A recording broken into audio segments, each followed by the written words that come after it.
Some people don't realize what they have until life forces them to open their eyes. Today's story is about a man named Arun, a man who thought success was measured by achievements, not gratitude, but the truth the moment he finally understood appreciation.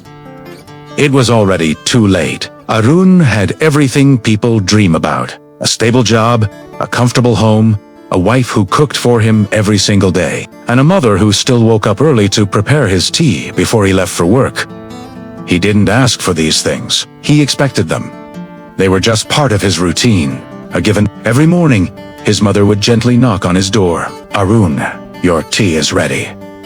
He would barely look up from his phone, scrolling through emails and news feeds. "Just leave it there," he'd mumble. No smile. No thank you. Not even a glance in her direction. It was just a transaction. At work, he demanded the same. His messages were sharp and to the point. "Send me the report. Fix this. Do it now."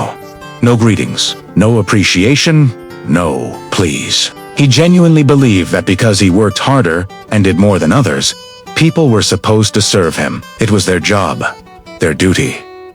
His wife Mira stayed silent. She loved him, even when he ignored her tireless efforts. She kept the house spotless. She washed his shirts until they were crisp. She would wait for him at the dinner table, no matter how late he came home, just to share a meal. One evening, she gently tried to reach him. "Arun, can you just say it once that you appreciate me?" He responded sharply, his eyes still glued to the TV. "I pay the bills. Isn't that enough?" She lowered her eyes, not because she agreed, but because she was tired of fighting the same battle over and over. His mother was the same. She would greet him with a warm smile when he returned from a long day. "Tough day. Let me get you some food."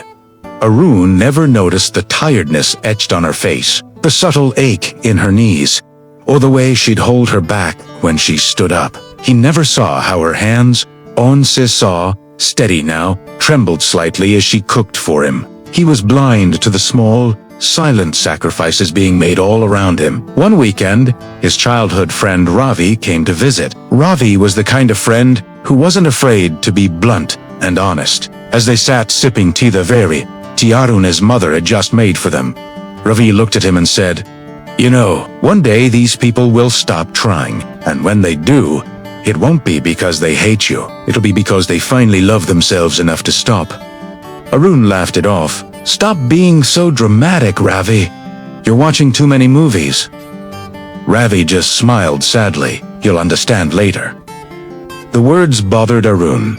For a fleeting moment, a tiny prick to his conscience, but he quickly brushed them aside and went back to his life, unchanged.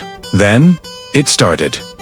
It started with his mother. One morning, there was no gentle knock on his door, no tea waiting on his bedside table, no breakfast laid out for him. The silence was unusual, almost unnerving. It got out, his voice filled with irritation. "Mom, where's my tea? I'm going to be late." Silence. He walked to her room, a sense of unease growing in his chest. He found her lying on the bed, looking pale and weak. His heart pounded. He rushed to her side. She whispered, her voice barely audible, "I didn't want to bother you." The next few hours were a blur.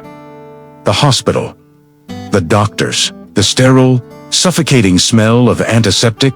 Suddenly, his entire world, once so vast and important, shrank into this one small, cold room. The doctor pulled him aside, his expression grim. "Your mother has been ignoring her own health for months. She's suffering from exhaustion, malnutrition, and severe stress. She pushed herself far too hard, for far too long." Arun's stomach twisted into a knot. Malnutrition. Stress.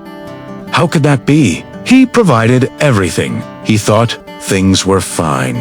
Then he remembered all those mornings, every plate of food she'd prepared, every tired smile she'd given him, every quiet sigh he had completely ignored. It was as if someone was replaying his life right in front of him, scene by scene, and he hated the person he saw in the starring role. She recovered, but slowly. The doctor was clear. Her body needed rest.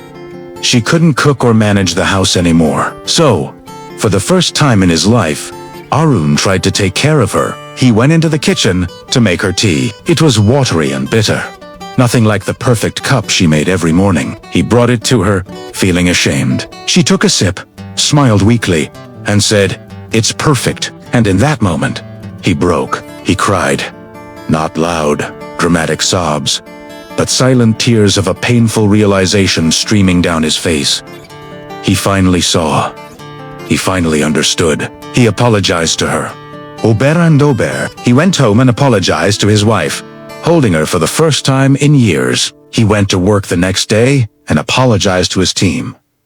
Some forgave him quickly. Some didn't they? Some took their time. Their trust eroded over years of neglect. But the point wasn't about getting instant forgiveness. The point was his own growth.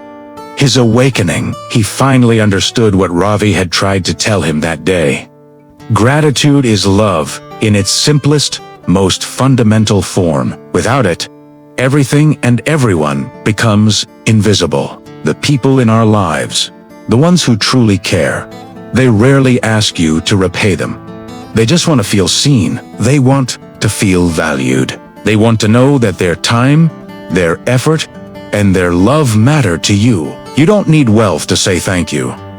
You don't need success to be kind. If anything, gratitude is what makes you worthy of success in the first place. So, take a moment today, right now. Look at the people who quietly keep your world together. The ones who make your coffee, who listen to your stories, who have your back. Say it before life forces you to learn the lesson the hard way. Say thank you. Thanks for watching. If this story resonated with you, please like and subscribe for more content that makes you think. See you next time.